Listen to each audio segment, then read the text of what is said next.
The amazing thing for Facebook groups, there is a Facebook group for every single gun in existence. And there's a lot of pictures and a lot of discussion, and those groups were getting taken down. And I made it very clear, like, no, these are discussion groups for people who have a passion for this one firearm, and they are not, you can watch for buy, sell, trade, because that would be a perfect place to do it. But generally, they're pretty good. They want to follow the rules because they want to be on the platform.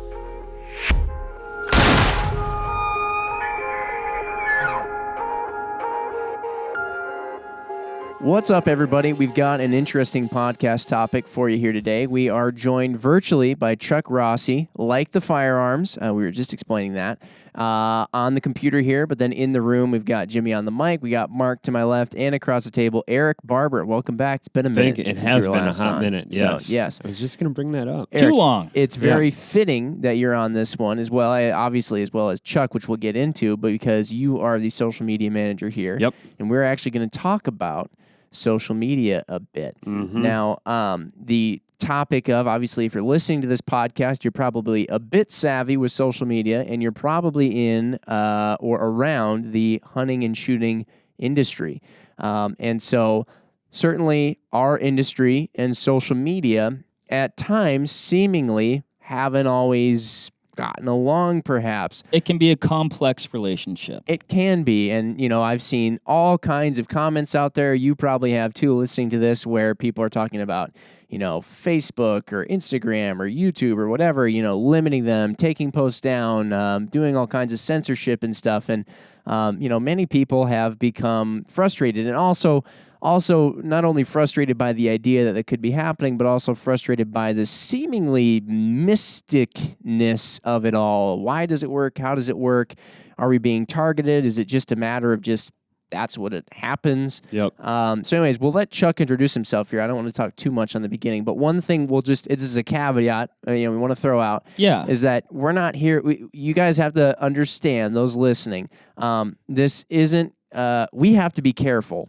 And I'm sure Chuck can maybe get into that a little bit, but we have to be careful because we don't necessarily want to come on and burn some huge bridge when we ourselves, we communicate with a lot of you via social media. So we don't necessarily want to come on and make this a gigantic social media bashing session where we're just trash talking, everybody in the social media world, and then putting a gigantic target on our backs. But we do want to try and expose and some of the stuff that's happening, which I think Chuck can do. This seems to be kind of his profession, and maybe explain it a little bit better for everybody out there. So and then maybe some ways to navigate that social landscape with some of the issues or the subject matter that we deal with on a daily basis. Yeah, Chuck, would you say that's pretty accurate? And then feel free to introduce yourself as well. Yeah, you've summed things up pretty well. The grim reality is we're all in a hard spot. I think every single person listening to this has probably run into some example of this bias and this kind of unfairness and various takedowns that have happened to them personally, or things that they watch, or companies or personalities that they follow. And it's very frustrating. We can discuss that. Just for some background for people. So I am Chuck Rossi. I'm mainly a tech guy. I've spent 30 years in Silicon Valley, working for some of the best, startups that were around. I was an early employee at Silicon Graphics and VMware and Google. And my last gig was an early employee at Facebook, and I was there for 11 years. I was eventually an engineering director in charge of some of our infrastructure, our software infrastructure. But being there so long and kind of being established as the gun guy, quote unquote, at Facebook, which was, and people say, oh, you told people at Facebook you own guns? I'm like, yeah, I kind of lived it loud and proud. I put empty shell casings up on my desk. I had targets, taped to the wall, stuff like that. And I did it in a reasonable way. So it never seemed to, people respected me for my technical ability and the job I did. So it wasn't, it was easy to introduce other parts of me because I knew I was a reasonable person and they've worked with me in a professional way. Mm-hmm. So nobody freaked out when, they saw a bullet and projectile. I mean, not a loaded ammunition, but a projectile in my desk or an empty case or something. And it was often a point of conversation. And it would inevitably, I think in every 100% of cases, was like a 5-minute or a 10-minute or a 30-minute conversation that always ended with, oh, you have to take me to the range. right? That's cool. That's super cool. So that was, this is a very leftist world and I'm in the Silicon Valley, super progressive, ultra leftist bubble here. And that permeates into all kind of the businesses out here as well. But that was universal. And this is from very hardcore, blue people who were asking this. So anyway, bottom line is after about 10 years there, the last couple of years, I saw in 2016, we started making some moves at Facebook, kind of unilaterally against content on Facebook that was firearms related. Mm-hmm. And the intent was like, okay, up to that point in 2016, you could pretty much freely buy, sell, trade firearms, ammo, parts, gun parts, stuff, right? In groups and things. And it wasn't clear 100% that what the policy was. And there were even ads. I remember getting ads for like lower receivers in my side ad bar in 2013, nice. Okay. 14, 15. So they, what brought their attention was the press. The press got on their ass and said like, hey, look at this. You can buy guns on Facebook, quote unquote, right? You can buy guns anywhere because it's legal, right? You can buy guns on Facebook. You can buy them on in a classified. You can buy them via email. You can buy them via website. So yes, you are allowed to buy guns. Mm-hmm. That freaked out, they get a very biased media, and that can also freak out their kind of people who are aligned with them in politics. And they came after Facebook and said like, hey, look at this. We're going to write all these nasty articles about how you're sowing death and destruction on the internet because you're allowing people to buy guns. So that, they kind of had to react, and they did very ham-handed. This, back in 2016, Facebook basically came out with a policy like, okay, starting today, now you buy, sell a gun, your group is gone, your profile is locked, right? Wow. I was like, so they did that, and about 6,000 groups, about 6,000 to 8,000 groups were taken down that day, and a bunch of profiles were locked, and a bunch of like really punitive action was like rained down from on high, right? And I saw this, and you might remember some press back in those days when this happened, and I spoke up and wrote this big thing like, this is a really horrible thing to do to our users. Like, we care about our users in the platform. We just crapped all over them. Right. There was no grace period, no time to figure out what to do or how to get in compliance.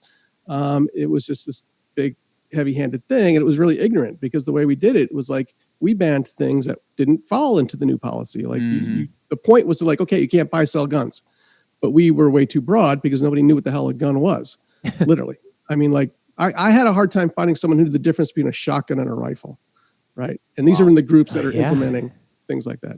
Anyway, so I want to keep going here, but that was what got me involved and wrote this big thing and said like, I want to help fix this. And, Facebook was the type of company that they, Mark or, Zuckerberg and said, yes, you should go fix that. Go take a look. And I spent 2 years with kind of helping the policy and the community operations teams getting a bit more sane as like the SME, the subject matter expert for gun stuff. Mm-hmm. Right. It's called safety regulated goods in the industry. So most major platforms, social platforms will have a regulated goods policy and a regulated goods team. And that includes like CBD, drugs, pharmaceuticals, alcohol, tobacco, firearms, all the fun things are in that group. Right. Interesting. I feel like, Eric, you can probably speak to this a little bit. I mean, in peeling back the layers somewhat, for those of you who haven't seen this maybe on your own profiles, but I recall dealing with some people when I was working in social media a lot, where all of a sudden as a business profile that deals in, we dealt in, for example, and Chuck, you can speak to this.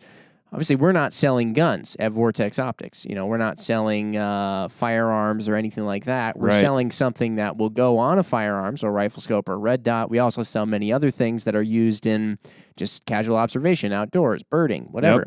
Yep.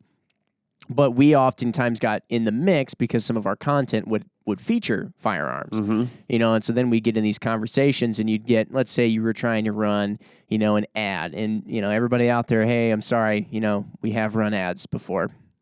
Yep. I know everybody hates ads, right? It's like a swear word when you hear the word ad, but hey, I'm sorry, when you're a business, sometimes you run those things. But anyway, we're sorry you had to find out this way. Yeah. But, sometimes, you'd try and run something like that, it would get blocked. Yeah. Then you'd have this conversation, you'd all of a sudden message in, and somebody from Facebook would be talking to you or whatever, and you'd be trying to explain, hey, we don't sell guns. And they'd say, well, you sell things, that go on guns. And it's like, right. We don't sell the guns. Yeah. And there'd be all these conversations, and Chuck, I mean, to your point, you were talking about over there, you're in the heat of culture where there is just a lot of misunderstandings about firearms, what they are, how they work, what they do, how you get one, all the stuff that goes around them. Very interesting stuff. I thought. I can't blame them. I mean, if you didn't have any interest in firearms, and all you did just from the ambient information that's out there from the media right now, you'd be against guns, because like all you get is this complete negativity from a very biased media saying like anything reported about guns is going to be negative. So how can I possibly have anything but the most negative kind of initial reaction about firearms when all I know is like shootings, murder, mayhem are the only things that I'm going to hear about guns. And I'm already programmed to understand that like the buying and selling of a firearm is inherently a bad thing. Right. Yeah. So that's their programming. And that's, so I can't blame the rep who says like, well, it's related to a gun, it's got to be bad. Right. So I tried really hard to make a training deck to say like, you're going to see guns. And here's the parts of guns. And here's like what's an issue and here's not. So the biggest thing I did was for the advertisers, I made a very clear list of things that are in green and things that are in red as far as what you can advertise, what you can. Have you seen that, Eric? Yep, absolutely. So what I did, this is a little secret I'll tell you guys, but yes, I basically I took the Vortex catalog and I looked through it. I said, okay, all these things are okay. Because beautiful. Yes.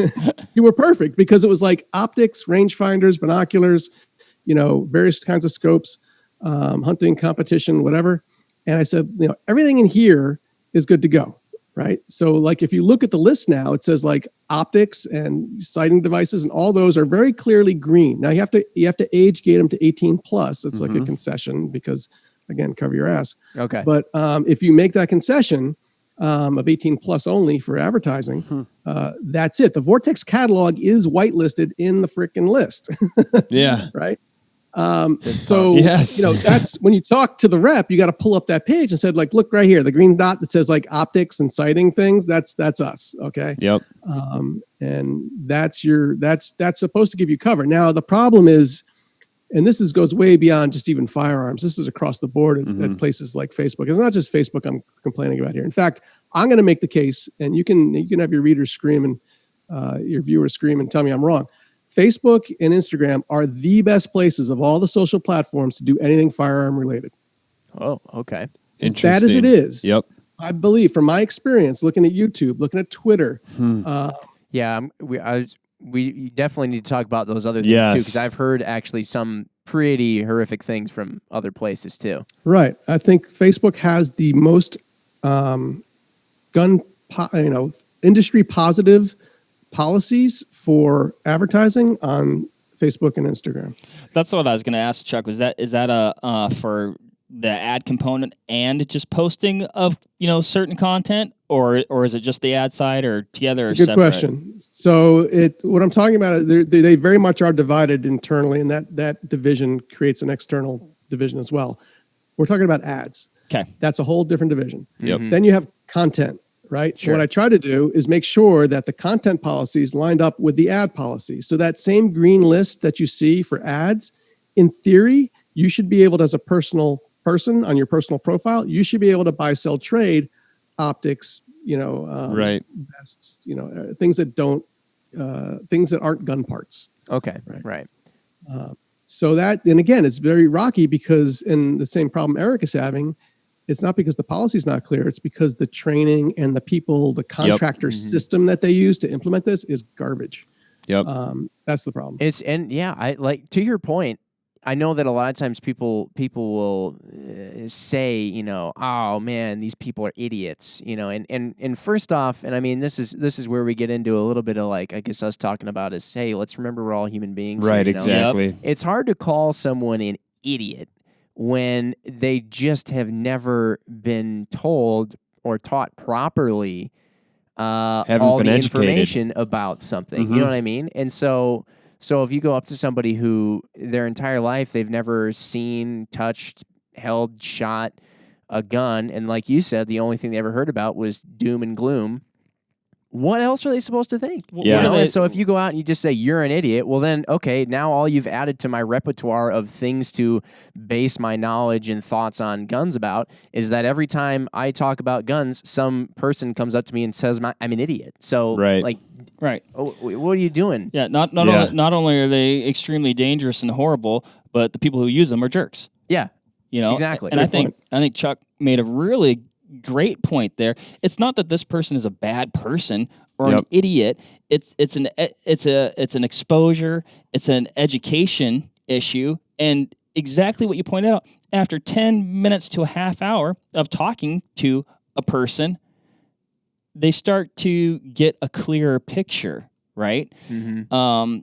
And potentially, you know, are brought into the fold of being a firearms owner or a hunter or you know, enthusiast. Yeah. So this was a big point I learned at Facebook and actually in the tech industry because and again I don't want to pick on just Facebook, but all the tech people I worked with had this experience, and the experience was so powerful of being a reasonable person and talking to people and not getting myself triggered when they say crazy. Well, nobody needs an assault weapon; they're weapons of war, or whatever it is, right? And that just like flows over me like water. It's like, don't even get me going. It's not a problem for them to say that. I understand why they say that, and it's completely reasonable. So that was so strong that when I left Facebook, I retired in November 2018.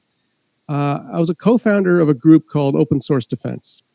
And Open Source Defense is a way for myself and a handful of other like-minded co-founders to produce a gun rights group that is 100% gun rights and 0% culture war, right? So it's like our point is to keep doing what Mark just said about being able to be welcoming and to take people's questions and to have all their vitriol and all their craziness of that they've heard about guns and listen to it and understand where they're coming from with that, and then reasonably come back and say, hey, listen, you know, here's, you know, I understand why you think that way, and here's, you know, here's my view in a reasonable way. And that's been very successful. OSD has a message that is at the right time in the right place because, I mean, as you know, a lot of pro-gun organizations come with a lot of baggage, all right? And that baggage is a big turnoff to the millions of new gun owners that just were hatched in these past 4 months. Sure. Oh my gosh. Yeah. You guys know the story right now. And when we're talking, when this is going on with between COVID and civil unrest and what have you, there's literally millions upon millions of brand new gun owners. And they're not going to really go for the typical message that comes out of the more traditional gun rights groups, because it's a lot of baggage that comes with it. And there's frankly, they're never going to do it. So we made this organization to be a place where anybody is welcome. Like we're 100. We're total gun nuts. We want to buy machine guns in the mail at one point, right? I mean, that we want to see that future.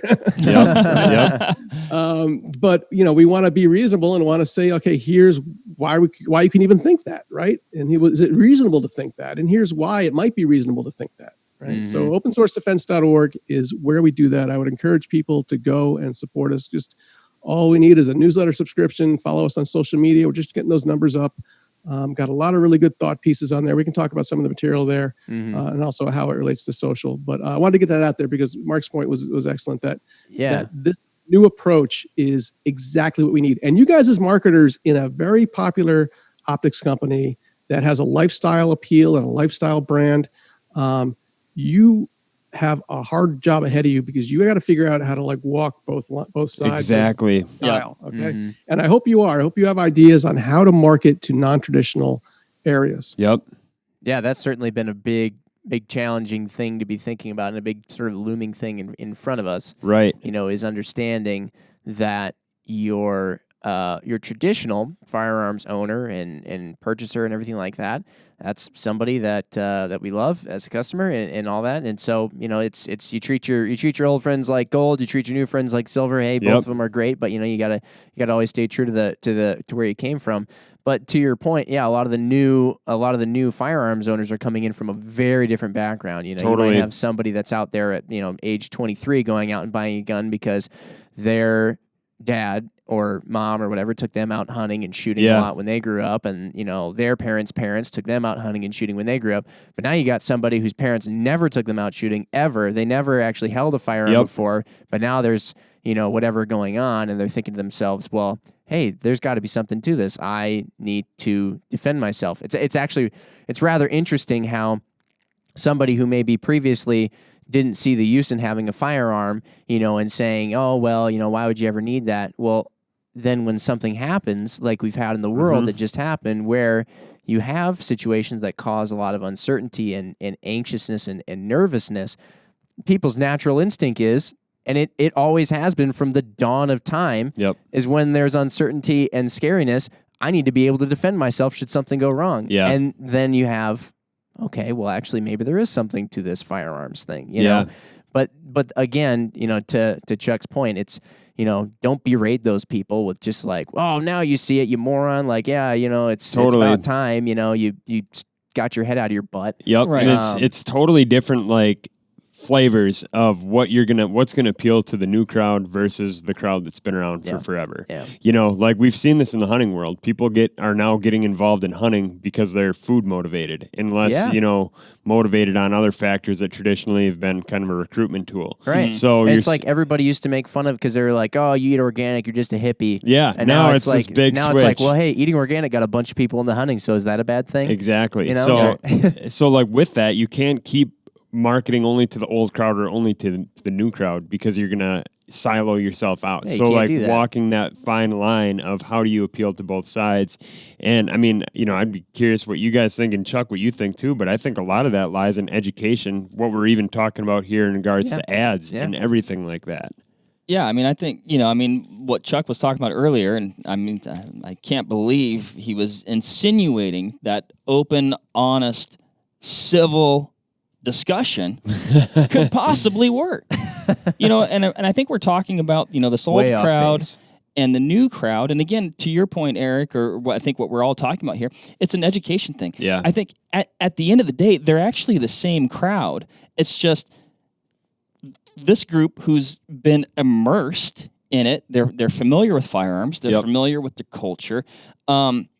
They have more education and experience with it, right? Yep. And it's not that these people are idiots. They just need some help. Not help, but like, I know what you're saying. I know what you're saying. You guys need help. That's not what I'm saying. No, they need guidance. Guidance. Exactly. That's the word. Right. Thank you, Chuck. And you guys can be, in a marketing way, you can guide them to like, here's why you need a Vortex scope of this certain characteristics, and here's what we do for you, and here's got to take it at basic levels. And the way you do this obviously is, the good news is, in the old days when you had kind of broadcast media, you were stuck. You had to save the same message out pretty much everyone. But now we have like super micro targeting, right? So you can start targeting ads to those specific non-traditional demographics that you traditionally didn't go after. But now you should start. Now, here's the challenge, though, is that you got to use all these different ad platforms that are going to have all sorts of safety regulated goods baloney with them, and you're going to get hung up. And they're going to say, oh, you're selling guns, or oh, it's on a gun, or whatever. So you're going to have to fight, and it's going to be a lot of work. It is. But it should be doable. I think most platforms will allow optics for sure. Obviously, Facebook and Instagram, but maybe even YouTube should allow optics for ads. I know. There's some stuff with. Gosh, there's so many things that I want to go into. I'm so get amped up about this. I know. I remember seeing at some point with YouTube. They were talking about anything that's how to related. Well, that's going to get censored and stuff. And so then all of a sudden it's like, well, we have videos on how to sight in a rifle scope, how to mount a rifle scope. And this is all like we're making the gun shoot better by doing this. Yep. So. Right. Good. The thing that's dangerous with that is you see this talked about a lot. Like people say, oh, well, if YouTube starts banning firearms or banning hunting, we're just going to make our own platform. And now we've just created an echo chamber where now we're not going to reach new people. So that's why the importance of figuring out these alternative methods. Yeah, I can't stress enough. Like going off to our own little corner is just not the answer. Sentence. Like we got to stay in the public. So I've made this point 1,000 times. Yep. And my whole point of being is like we got to stay square center in the public square and make our voices heard. Don't go sulking off on our own corner. Mm-hmm. Exactly. So yeah, it's going to be a challenge. Exactly. Just to get on the new shooters thing, just some anecdotal things that are interesting. One of the programs we did at Open Source Defense was office hours. If you work in high tech, or I'm sure you guys you probably have office hours, open office hours for like, hey, you want to learn about scope manufacture, we're going to have open office hours for an hour every Tuesday, and you can come in and watch us, take apart a scope. So we do that in tech all the time. So we did it in Open Source Defense. We said, like, anybody in the world who wants 30 minutes of a Zoom call with with me or one of the other co-founders who are all instructors about guns and about buying a gun, the process, or if you already got a gun, how to, you have a million questions. We're here. We'll be your gun buddy. You don't have a gun buddy because you're totally in another circle, or nobody's got a gun but you. We'll be your gun buddy. So we stood that up. We had dozens and dozens of people come through and use sign up through our website, opensourcedefense.org, office hours, grab a calendar slot, and one of us will come online and Zoom and we'll talk to you, be your gun buddy. That's super cool. That's been great. And it's a big, it's a free service completely. We're just volunteering to do it. It works pretty well. And yeah, it's amazing the people that we've had. And then these are interesting kind of stories, but so there's been a handful of African Americans who came from very blue tribe worlds who absolutely were kind of actually the first 3 I had were all because of COVID, because they went to the store and there was nothing there. And it's 2 of the guys, or at least one of the guys was recently from Central Africa. And he understood, like, okay, when things aren't on shelves, people who don't have things need to get things, and they might get it from you because you have them, right? Not to put too fine a point on it, but that kind of general thinking is not unreasonable, right? Yep. So he's like, okay, never thought it would happen, but I want to be safe and I want to, and so he went and did that. Unfortunately, he was in California, and it's been a nightmare here to get. It's all the 20 years of insane laws that have been passed have come back and bit everyone in the butt. And that became very clear, which is actually a good thing, because now they see, like, this is nuts, because the ordeal is unbelievable. I've been wondering what it has to be like over there, because you have all these people going out and trying to find some means to defend themselves. And if you're in a state like where you guys are, or some of the other ones out there that are usually interesting, like I think New Jersey's one of them, or New York, or Massachusetts. Yeah. What's going on? You even talked about you're moving, and part of the reason why you're moving right now within the state is actually to try and find yourself in a county that's a little bit more friendly, towards. Yeah, so the counties here, for example, so one of the biggest wins we've had in the gun world, nobody really realizes this, but we've had people do, but we've had huge wins with CCW, right? Concealed carry weapon permits. Now it's like 46 states. When there was like 10, 20 years ago, there were like 6 that we like shall issue, right? Mm-hmm. So that was a very good cultural win, as well as legal win on that front. Didn't reach into California because California still has a discretionary system, and it's up to the sheriff of the county if you are of good need or good character to have a carry permit. And that is 100% abused. And in fact, there's a huge lawsuit in my county, in Santa Clara County, with the sheriff who's been in power, since I moved here, probably 20 years, maybe more. And she just doesn't give permits unless you look at the permit list of a county of, a million something people. Who has the permits? All the people who donate to her campaign, about 20 of them. Wow. So in a county of 20 of a couple million people, there's 30 people who are worthy of a carry permit, and they just all happen to be pretty good friends with the sheriff. It's blatant, and so finally, but who cares, right? It's gun stuff. We're not going to get the outrage that you would get if it was some other civil liberty that was being squashed. Yes. So that's finally coming to light. Maybe she'll pay a price for that. But then other counties in Sacramento and Orange County and a little bit of San Diego County, I believe, the sheriff is like, okay, you show your need, you fill out all this forms, you pay your thing, you take your class. There's a lot of hoops to jump through, but if you jump through the hoops and your background checks out, you get your permit. It's not up to him. It's not just completely subjective. Yeah, completely subjective. And it's insane that if I move literally a foot in one direction to be in one county versus the other county, like, oh, you have no rights here, but if you move, 100 meters over here, you're good to go. That's nuts. That is. What a wild concept. Yeah. It is. And as much as I talk about the great state of Washington, which I still am super fond of from a landscape perspective, I always caveat it. But and you probably are more familiar with this. I've been removed from it, and you're closer to it than I am now, Chuck. But over the years, their gun laws seem to have gotten increasingly more restrictive. And I was talking to a buddy of mine who owns a gun shop, and it's kind of that exact scenario that you were talking about. A person who probably their thoughts and feelings surrounding firearms were kind of built by the narrative that most commonly gets painted, a negative perception around firearms. All of a sudden wants to go purchase a firearm, and he said he had many people come to the store and say, "I need a gun," and he's like, "Okay, well, you're gonna have to wait." And they go, "Well, why do I have to wait? I'm not a criminal." And he's like, and again, everybody goes through this, and so everybody goes through this, and again, it's a point of education of just the process. Right, yep. that there is a process in place, as well as maybe some of these processes that are in place. Yeah. Maybe what do you think about them now? Maybe they're not the right process what do you think to be about in them place now when you need them. Right. Yeah. I want to make sure we get back to social media stuff for sure. But I know, right? I think all good points, and they're all revolving around this education aspect. Yep.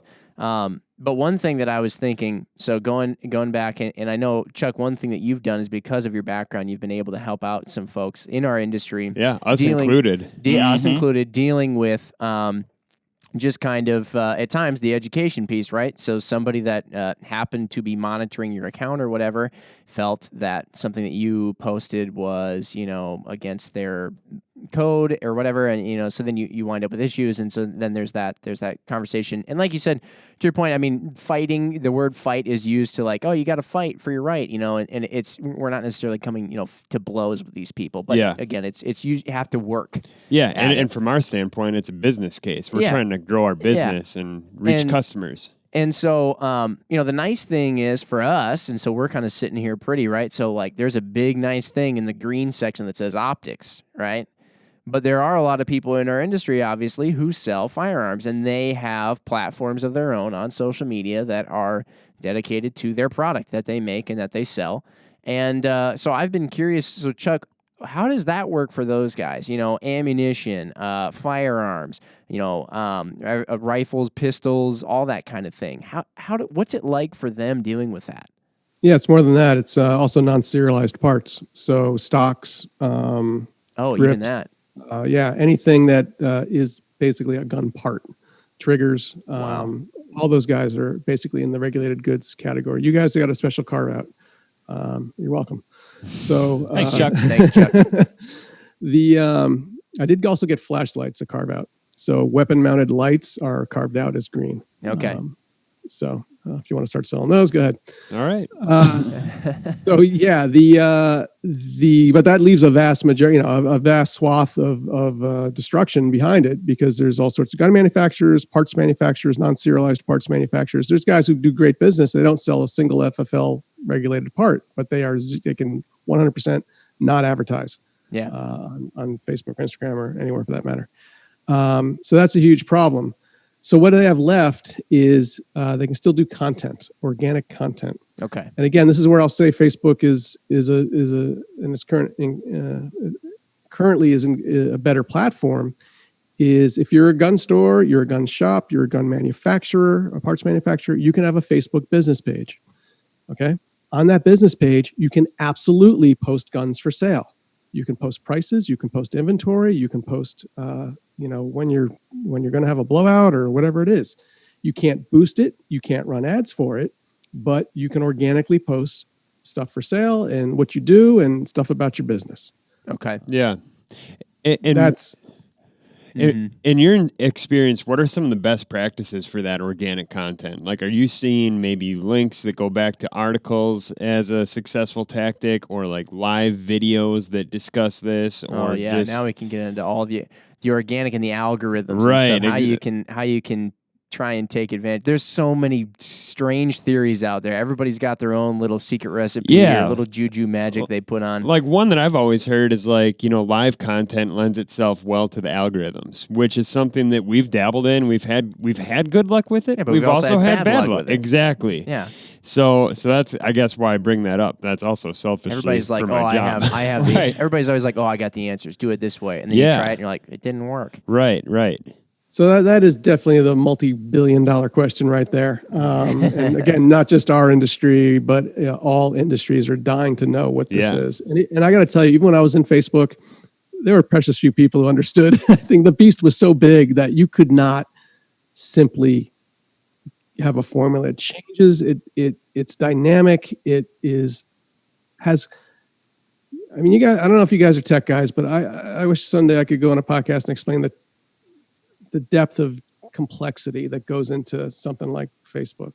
I mean, 2.4 billion people around the world using a system completely in real time, like within milliseconds of things happening back and forth, and just billions upon billions of pieces of content per day. How do you manage that? How do you, there's 5,000 pieces of content for just, an average Facebook user with a couple hundred friends, probably, and a couple, some likes of different things, companies and things, easily gets 5,000 possible things they could see a day. Wow. Right.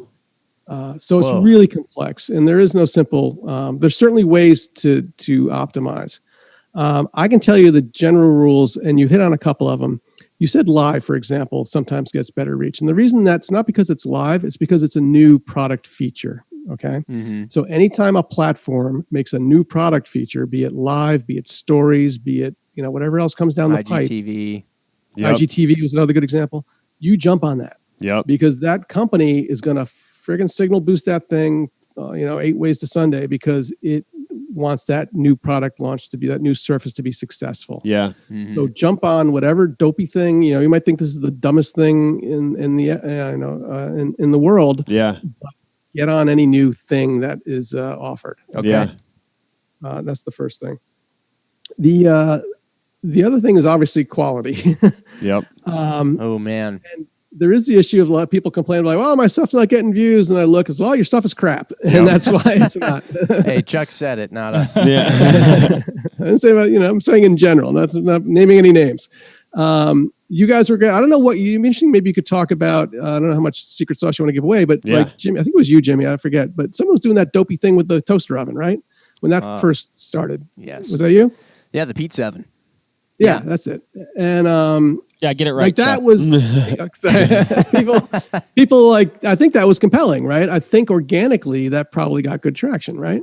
Oh yeah, I mean it's actually pretty surprising, and I know actually when we first did it, it started out to give a brief history on the pizza oven. This is I feel so silly every time I talk about it, but to start out, Instagram stories. So to your point, Chuck, Instagram stories were a new thing back, I don't know how long, a couple years ago. And we decided that this was something in the marketing and social media department. We said, okay, there's this new thing. Let's hop on it. Let's make sure that we carve out our little section within this Instagram story. We want to have people going to Vortex Optics for their Instagram stories, And nobody knew how to use it yet. Everybody was like, well, what? I don't get it. It's like 15 seconds. It goes, I mean, for those who probably did, Snapchat or something before, they kind of got it a little bit. Yeah. And actually I listened to the Business Wars, on Facebook versus Snapchat, and that's an interesting story. But but anyways, we're jumping on this thing. Nobody knew what to put on there. And it was like, do you put product specific stuff? And I was like, no, I think honestly, this is something where people want to just see dumb stuff around the office. Yeah. And so one time I was in there and I had hot dogs for lunch, and I brought them refrigerated, and I was like, I don't want to microwave these things. I'll stick them in this pizza oven and it'll heat them up better.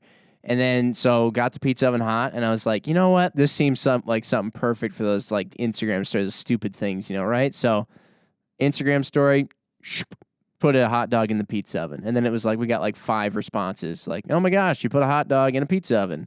And then, so it was like, it got more responses than we gotten in a long time or anything else. So I was like, I don't know, next time I bring a Reuben sandwich, I'll throw that in because I wanted to toast it, Yeah. And so I was like, yeah, throw that. Look, a Reuben sandwich in the pizza oven. And then everybody's like, are you ever going to cook pizza in it? And yada, yada. And so we get all these responses. And it was funny because most of the responses that we got were from people who we totally caught them off guard in the middle of their day, and they sent us something, and then we responded back, and then they were like, oh, well, while I've got you here, why don't we talk about optics? And then you'd end up in a conversation about rifle scopes. Yeah. And so it was like, anyway, it's all morphed from there, and now we do like, there's gourmet stuff that goes in there. We just did Spam Sushi, all which that was stuff. unbelievable. But, yeah.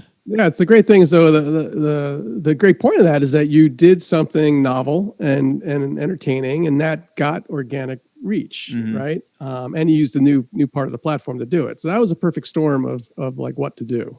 So that's the greatest. That's a great example of what to do. It's harder to do that day to day, week to week, but that's your mindset. Okay. And that's across, again, any industry. There's too much content to show to people. The magic viral organic bit, how that gets flipped, nobody really knows. I talked to other guys from other companies, and some of the companies I talked to, I've done podcasts with or talked behind the scenes or at SHOT Show. They tell me like they have big production value. I mean, some of the guys in the industry have these amazing production houses, and they were like, I don't understand it. We did this $1,000 big shoot we're production shooting thing. 6K red cameras. Right. We have drones. Exactly. We got aerial stuff. We stuff's got blowing AC-130s shooting out of the sky. Blowing. Yeah. Right. And they get like 6,000 views. And they show like some guy like scratching his ear while he's cleaning his rifle or something. And it's like, oh yeah, that got like 100,000. Right. Yeah. Right. So it's not clear. Nobody knows the secret. The one thing, so that's on the kind of the good side. That is mostly like it's not specific to us and just got to work at it. The downside is there is absolutely suppression to some degree happening. Okay. And there's basically two, to my understanding, this is, you can't take this as law. It changes. It's kind of subtle sometimes, but I've seen my experience has seen at least two kinds of suppression. On Instagram, there was a concerted effort about a year ago to completely downrank gun stuff. Yep. I remember 100%. Everyone saw it. Yeah, I've seen weird. it. It was eerie. Oh yeah. Yeah, it was like off a cliff. Yeah. And there's a competitor of you guys. I know you know where they are, and they keep very good stats. Yep. Of how everyone in the optic space is doing, and they showed me a thing of like Vortex and XYZ brand and all you guys, and they lined up and like all you guys just basically got demolished. Like on the same day. Yeah. Yeah, and that was also the same day they took all gun content off the explore page. So if you go to the little magnifying glass on Instagram, used to be I would see all sorts of funny gun stuff or gun companies and whatever. Now all I see is TNA. It's like there's nothing, but maybe that's a reflection of my feed. I hope not. But it's just like it's just culture. That's also what we see. I just got the acronym. Yes. TNA. Yeah. I just got it too. Yeah. What the heck is with that? All I ever search is cars, and then it's just like you go into search and it's like, what? You guys are. I gotta put my mind in the Wisconsin mindset here. You guys are much more wholesome than I'm used to, so maybe the TNA thing didn't come across there. No, I thought it meant what it meant, and then I was just like, well, I got to figure out what the acronym stands for, and then I was like, oh nope, yep, got it. It means exactly what we've seen. Exactly what's in our explore. It is. Yeah, there's no guns in our explore page. What the heck? Yeah, it's demolished. I still don't get it. You're not okay. I'm just kidding. All right. I'm kidding. So that was a big hit, and that is very deliberate. Yeah. And so there's like this organic suppression, and then if you do run afoul of some other God knows what algorithm on Instagram, you will get reduced visibility. Yep. Either permanently or for temporary, and there's no notification of that. It's just a bit. I've seen it in the console in the administration console for accounts. And there's a bit flipped like reduced visibility, which means you're not going to show up in search, or you're not going to show up as easily. Your stuff's suppressed. So that's another kind of thing you're going to have to deal with, but you never know really if it's on or not. Yeah. And we felt that loud and clear on Facebook a few months ago. Remember when our Facebook got locked out? The Vortex Facebook page was gone. We couldn't even go into it. It was gone. And that was, we put, it's hard to attribute what exactly it went to. All I know is on that morning, we posted a video of Jerry Michalik shooting extremely fast. And like, within minutes, that video was just boom, boom, boom. Like it was going rampant. People were doing commenting. quite well, yeah. Yes, exactly. Lots of engagement going on. And then all of a sudden it was like, we couldn't access Facebook. We're like, oh, what happened? Did we get logged out? Did we get hacked? It's kind of happened before for like 5 minutes. Yeah. Something's down. And then all of a sudden, like we could not access the account, and several days went by. And Chuck, then you finally were, you helped us and played a tremendous role in that. So, yeah, it took way too long for a major company like that to lose its business presence on the platform. Unbelievable. That's outrageous. But yeah, that happened. And then, you wonder, are the residual effects of that? And it's very possible that it is that you've kind of been downranked. Because again, on Facebook, there's finer controls in the algorithm of, kind of less desirable content. For example, like with organic content, for a long time, for example, we talked about, about taking advantage of different product features, right? Facebook groups is a really popular good thing. And groups tend to get better reach organically than certainly business pages. So a really advanced kind of, next level pro move for a company would be have a Facebook group that is actually tied to your Facebook page. You can do that now. So if you go to your Facebook page admin, if you set up a Facebook group like, the Vortex, Vortex Nation, yeah, the Vortex Nation Fun Club, and you can attach that to your business page. You can post in that Facebook group as your business entity. Okay, so posts won't come from Jimmy or from Eric; they'll come from Vortex. Okay, and again, because you're under the corporate banner, you can advertise. If you were a regulated goods company, you could advertise your various gun stuff in that group, and that will get more organic reach than the page, right? Interesting. Guys who are trying this is Burnell's, for example, right? So Burnell's has their big Facebook page, but they also started a Facebook group that they're kind of playing with, experimenting with, and seeing what's what. Because I talked to them at SHOT, and we set that up. So it's interesting to see. It's something to play with. See if you get reach. See if you get better organic. You got a new product coming out, like the new, I think, the UH1 I really like. Yep. There's something. So when something comes out, you can plop that into the group and organically see what kind of reach you're getting versus your page launch. Cool. Kind of stuff. Is that I'm just trying to picture the reason for, like, I guess that opening up that gate of reach, and is that because it's an extra layer of, like, let's say you like a page, like maybe that's a pretty casual action for a person to take, but for a person to join a group, it's almost like you maybe like a like versus a share versus a this. Like, is it because they're like, okay, this person is a power user, they're hyper engaged, we're certain they want to see this content, we're comfortable letting them see and engage with that content? Or is that the reason why groups gets kind of special treatment is because if you look at internally, we look at all the ways people use Facebook, and groups continually shows to be a very sticky surface. Right. So when people get into groups and they like groups, they tend to use the platform more. Okay? So that's what Facebook's after, right? It wants to keep your attention. It wants to keep you. That's the objective. That's keep you on Facebook. Wrong with that. That's the point, right? So the groups tend to be very engaging. So because of that, Facebook tries to push groups forward a little bit. So it means a little more representation in feed. And in fact, you'll see suggested groups. When you're in a group, you'll see suggested groups next to it because it wants to keep that group ecosystem kind of, hey, there's other groups that you'll be engaged with. Yeah. Now, there used to be a lot of gun groups there when I was looking at various gun groups. And now there's not, right? So again, I know there's algorithms out there kind of classifying things as firearms related and squelching them. It was born out of good intent. Well, I don't know about good intent, but the intent was born, and it was while I was there. There were still a lot of groups buying and selling things illicitly against policy. Okay. And we were recommending those groups. So again, the press got hold of this and said, like, oh, look, when I'm in this group, I'm being suggested this other group where Maryland buy, sell, trade, AK parts.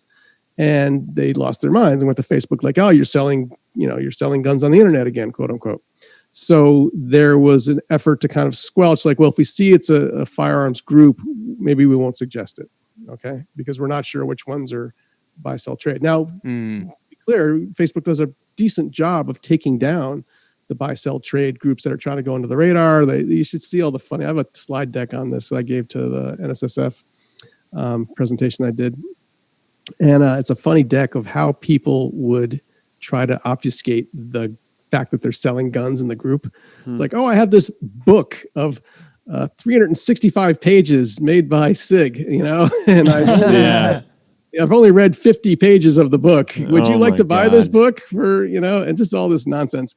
And it was funny. I have a whole bunch of examples. Yeah. So you guys that's pretty funny, actually. Table for sale, gun included, stuff like that. Yeah, there was that. Yeah, there was all this obvious stuff. And the guy taking it down was me for a while. So you weren't fooling me. Yeah. But I tried to, and if people may be angry at me, but I did take down those groups. I took them down personally, many cases.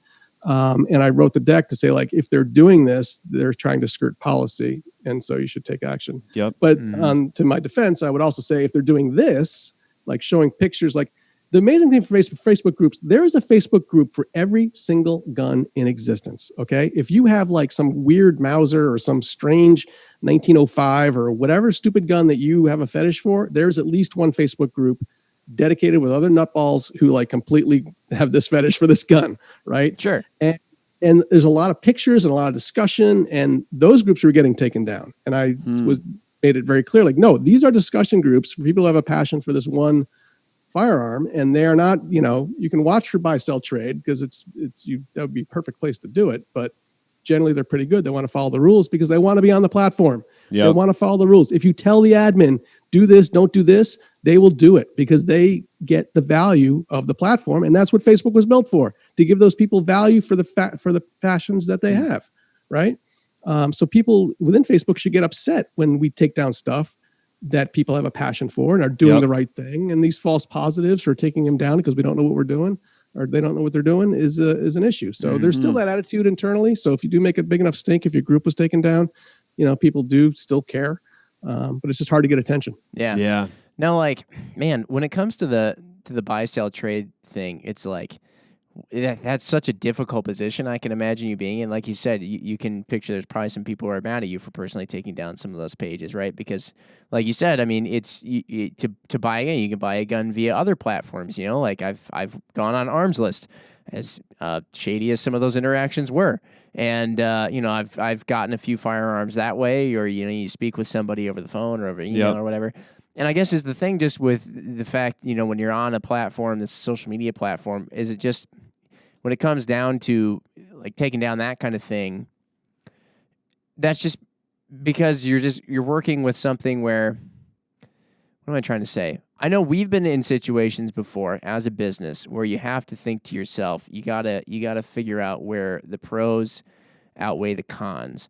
And as much as maybe Facebook and people at Facebook like yourself understand that, is what's happening on here illegal, you also have to understand too, like, do we want a gigantic chunk of people thinking that we are a host for what everybody, again, due to a lot of lack of education, believe is this illicit firearms trade? Like, there's basically gun runners, going on Facebook and like just dealing AKs out of their trench coats, and with no,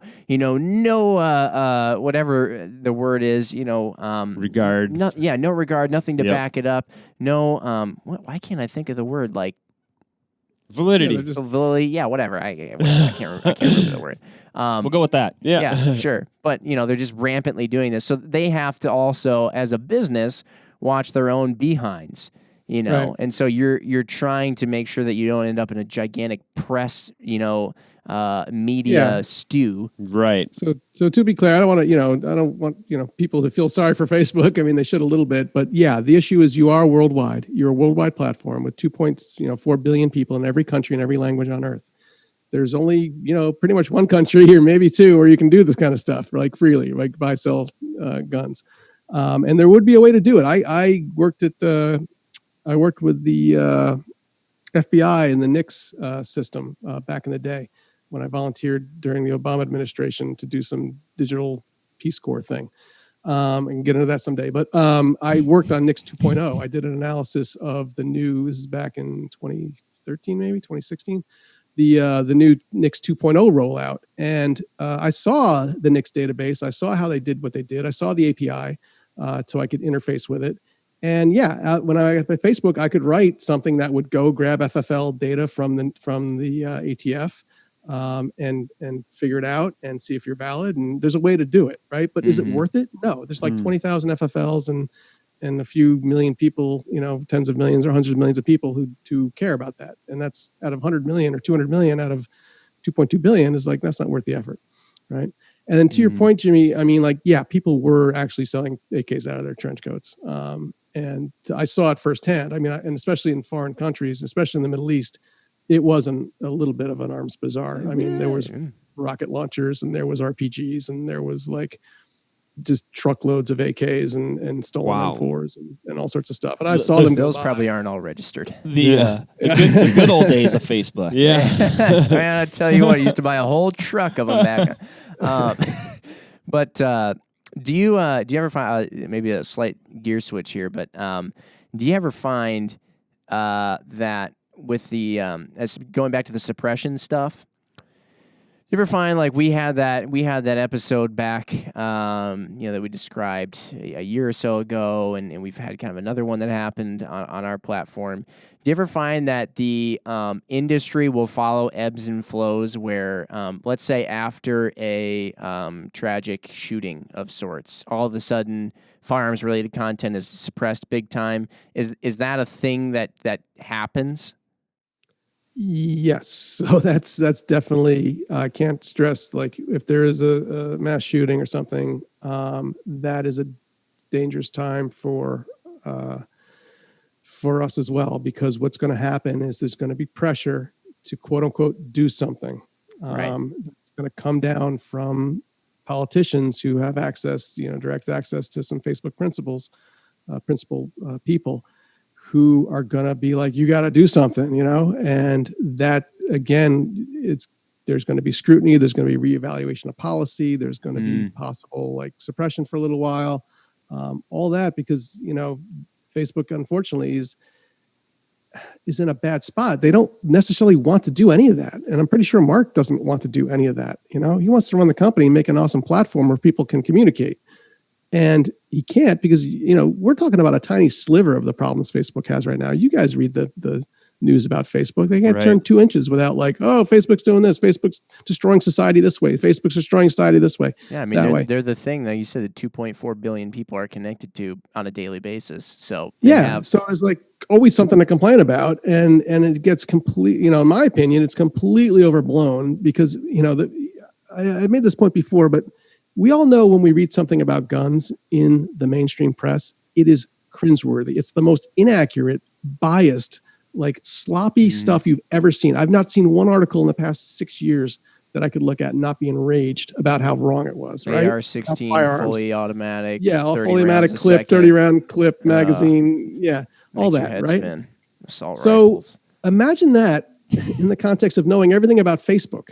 Right. And how it works. And then reading articles about Facebook about how election interference and Russia and this and that, and knowing exactly the whole Russia thing I saw firsthand. And I'm like, this is nothing. I mean, it really is tens of thousands of dollars affecting, nothing.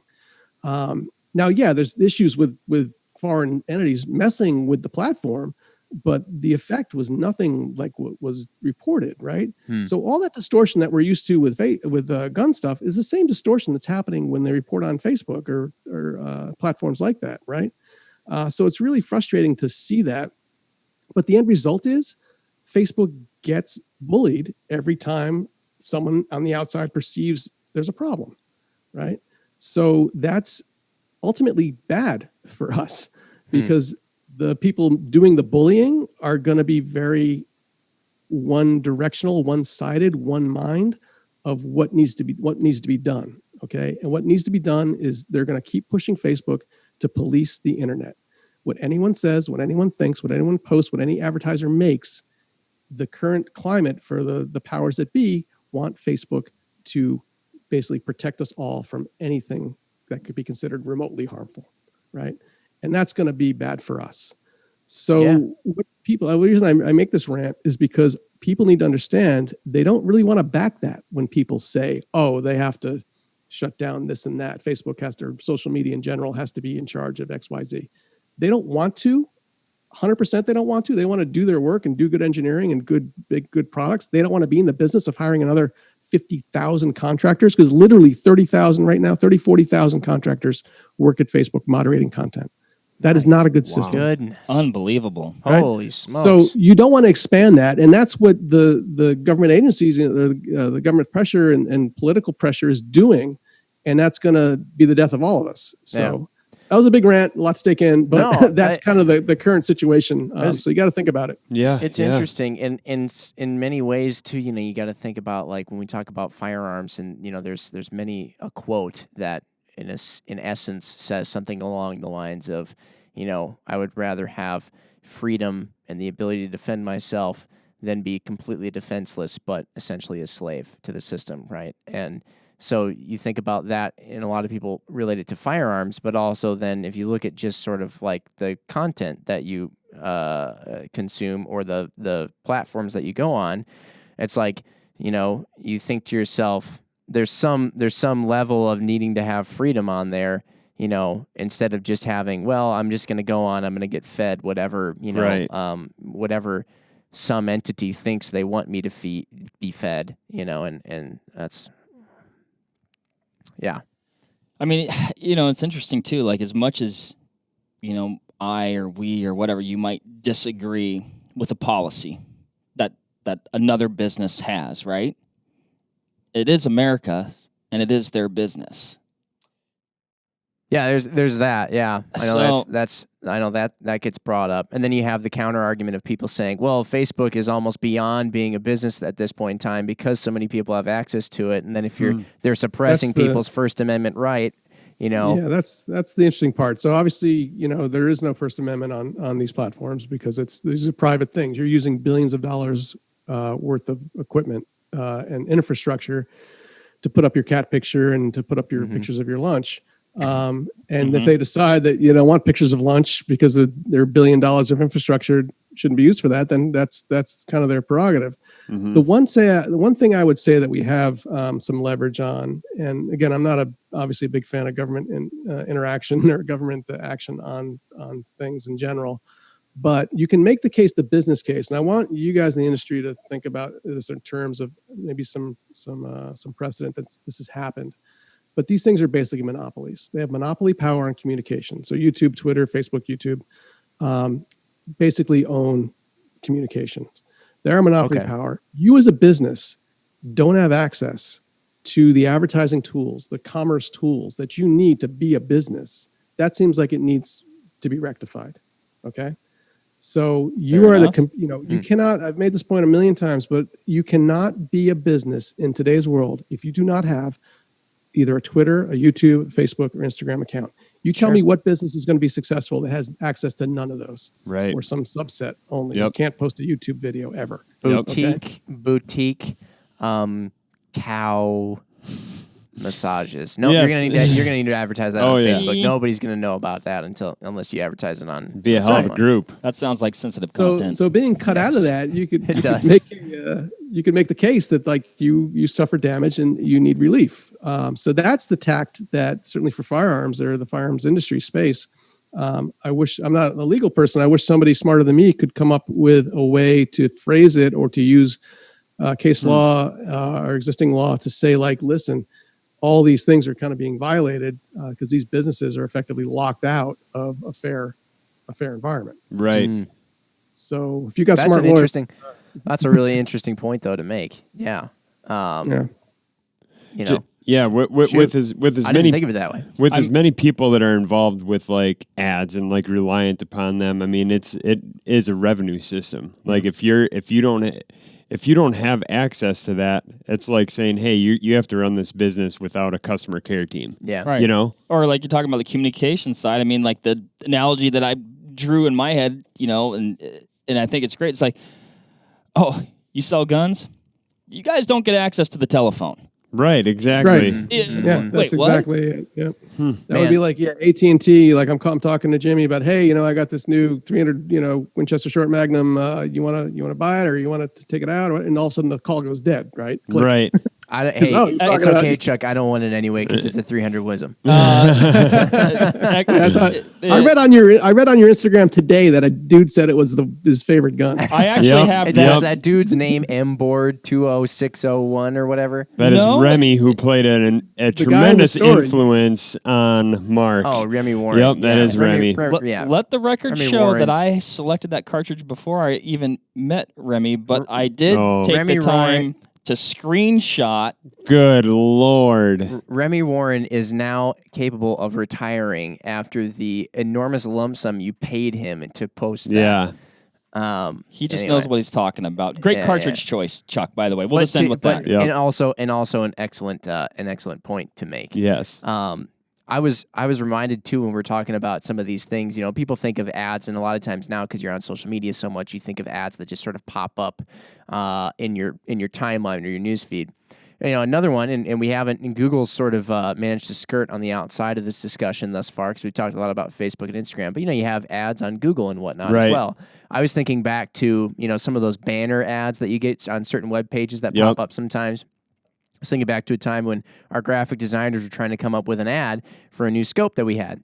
And they were going to have this nice landscaped sort of cross section of the rifle scope sitting on top of the gun. And actually, I remember them taking this picture because the picture had the top of the receiver of the gun. You could see the Picatinny rail. You could see just the top of the receiver and a section of sort of the hole where the case would be extracted, ejected out of. And you could kind of see where the barrel nut and then the taper of the barrel, and you could see the back of the receiver and maybe like a top section of the bolt.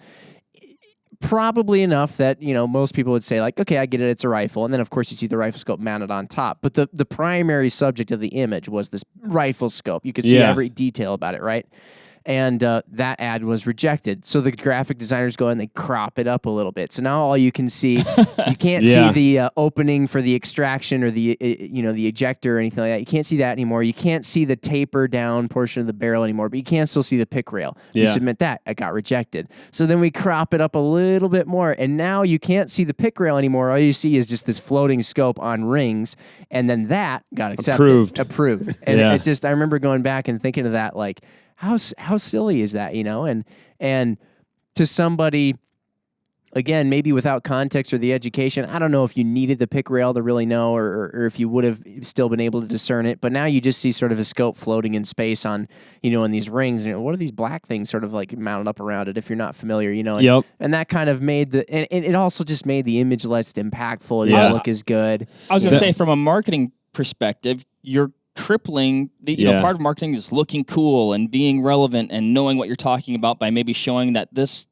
rifle scope goes on this particular firearm, right? And you're crippled. You lose all that. The most hilarious one that I've seen, and this is a very recent one. We have the Vortex wear, the apparel stuff that we're getting into more and more. And the great thing with that is entirely, like, hands off of firearms or even optics. It goes on your body. Shorts aren't killing people. We'll leave it at that. But anyways, we had this ad go out that said life is too short to wear pants, and it was a guy like jumping over a fence, and he had a tripod in his hand. It was rejected. And I'm almost wondering, like, if it's because we've kind of had this laundry list of other stuff that's, like, gone on. Like you just mentioned, like the Jerry Michalik thing. We're probably under a little bit more of a microscope than your average entity that would maybe be trying to sell that same exact pair of shorts. Yeah. Maybe the shorts were too short. They were too... no, they fit well. They were nice. We have good fitting shorts, Yeah. Mark. We have good fitting... I put some on the other day for the first time. Phenomenal. Welcome to 2020. Holy mackerel. I loved them. Well, as long as we're, there's a plug for Vortex wear. That was a legitimate, there's your testimonial. It's a good point, but you should note that a couple things there. So, it could be that your accountant's under scrutiny, but remember, you're under one umbrella. So I get this a lot from gun companies. In fact, I just had a talk yesterday with a gal from one major gun manufacturer. And she's like, hey, I want to have job postings. So we have like openings. We're building guns like crazy. I have like 5 jobs. I want to run an ad. It goes right to this, like, it's not even to their corporate site. It goes to like a, Workday or a hiring, like lever.com or a hiring site. And she's, I can't run these ads. They're all rejected. This is like machinist or marketing person or whatever, right? Doesn't talk about really anything. And the problem is that you're running those ads under the ad ID of the page. Yep. And the page is for a gun manufacturer. So yeah, you can't run for this little Yankee Candle here. You can't run that because it doesn't matter. You are a gun company. You are verboten. So the way around that, I did this with Beretta. You make a separate domain and a separate separate business page for your lifestyle stuff, right? So there's Beretta Gear, right? I love it. I'm taking notes right now, Chuck. There's a BerettaGear.com where you go and they have all the lifestyle and the clothing and the glasses and all the branding of that. And that's completely different ad ID than the Beretta homepage, right? Got it. Or Beretta USA. So you got to do a little bit of dancing and a little bit more management to make that happen. That's a pro tip. I'd also, that is a pro tip. I would also recommend, here's another funny one we'll throw out there. So this is an anecdotal story and Chuck, maybe you can talk about the background details that may have happened. I recall a time back in history, we were humming along real good on Facebook. Everything was going great. We posted posts, got a lot of organic reach. We could boost. Things were good. And then we posted a little April Fool's video, and it was called the Bullet Cam. And so we made a joke essentially, it was April 1st.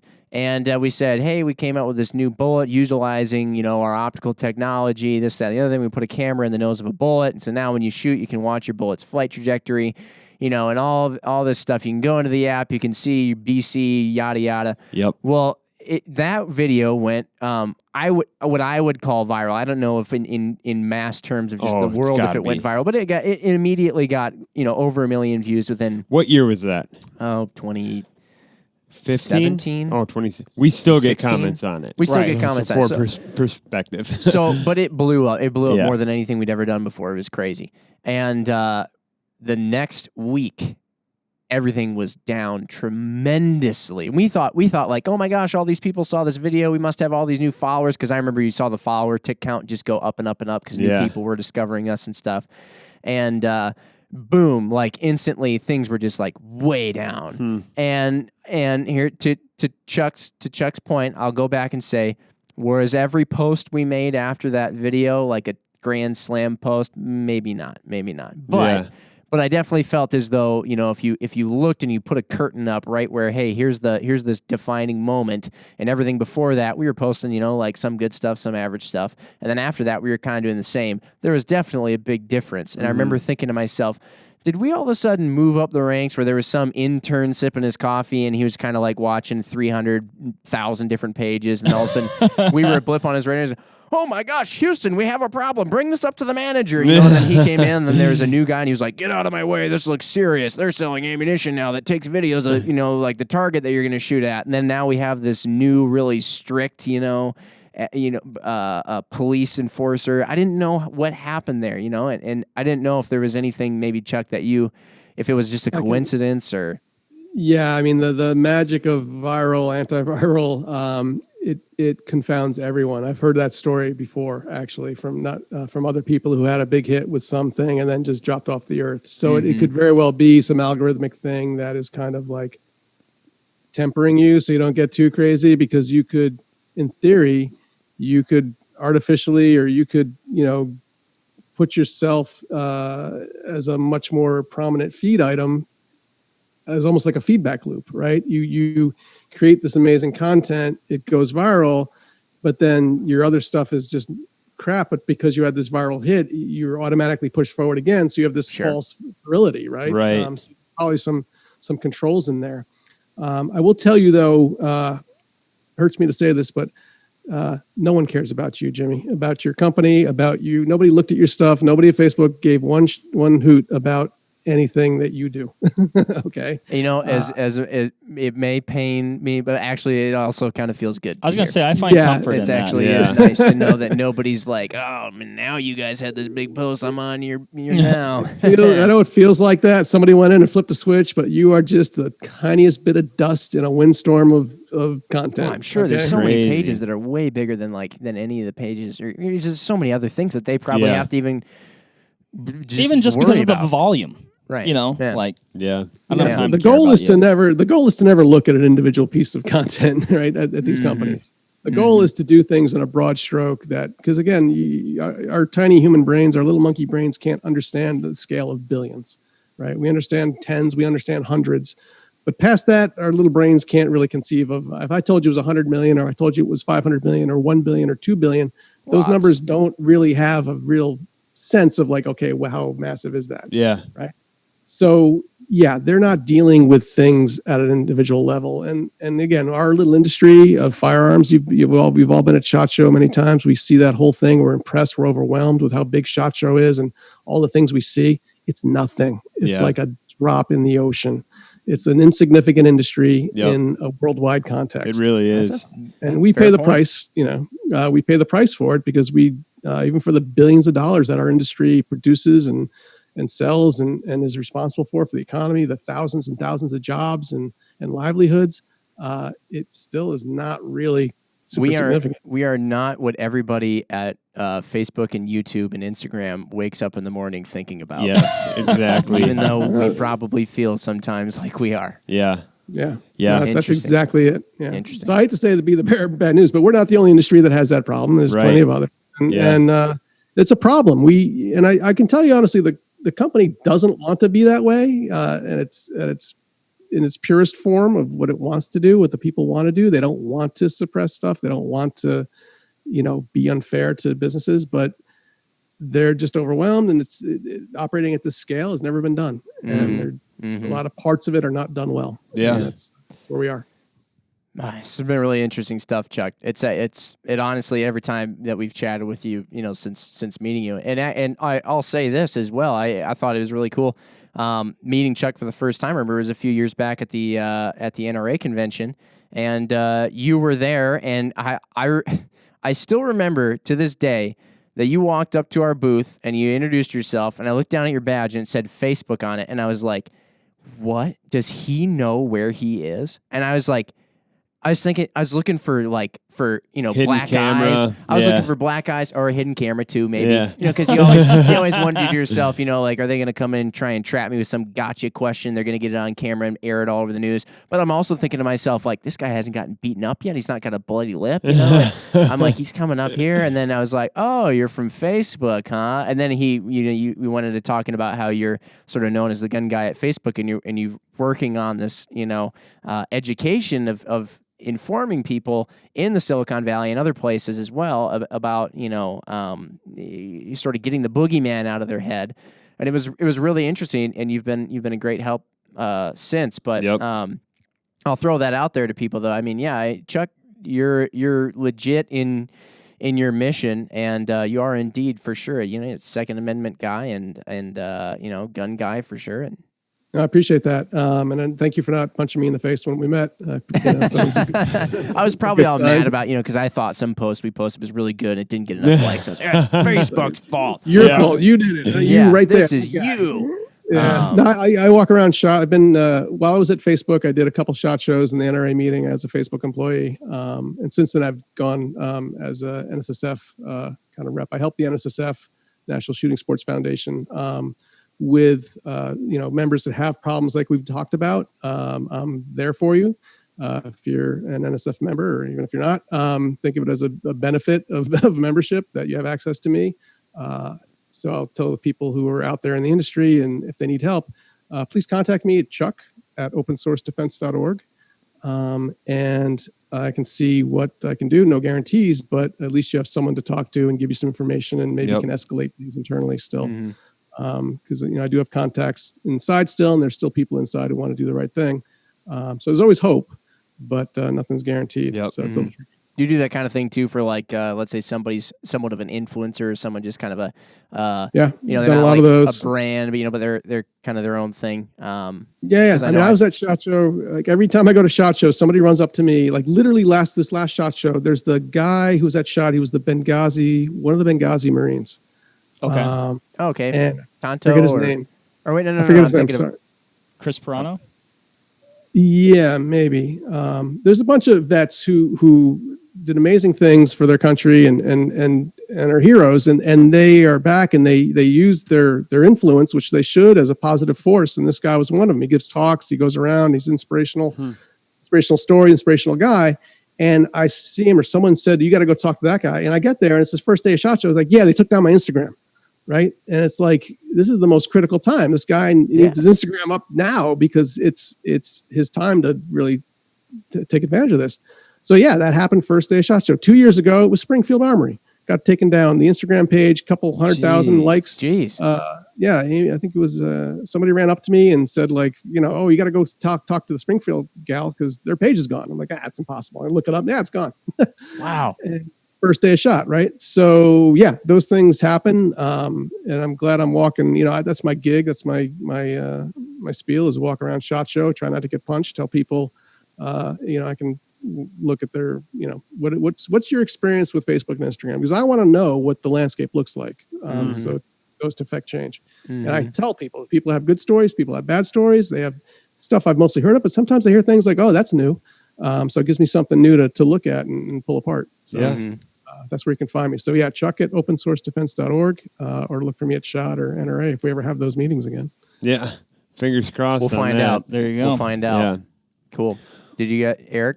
Nope, that's all I got, man. I appreciate it, Chuck. I mean, you've helped us out a bunch as a business, and obviously this conversation is fascinating. So I think people are really going to enjoy listening in on this, and hopefully take some good tips. It's nice talking to somebody who understands computers and technology and stuff. And their first question is, "Did you turn it off and turn it on again?" Yep. That's what I did to get this thing working. Yeah. Yep.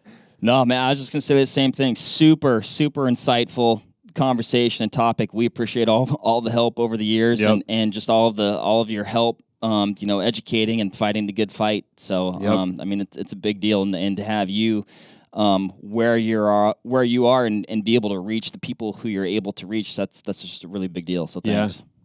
Right on. And I want to thank you guys. I've been shooting competition for years. I'm not a hunter at all, not my bag, but I compete a lot, and I've been doing it for 30 years.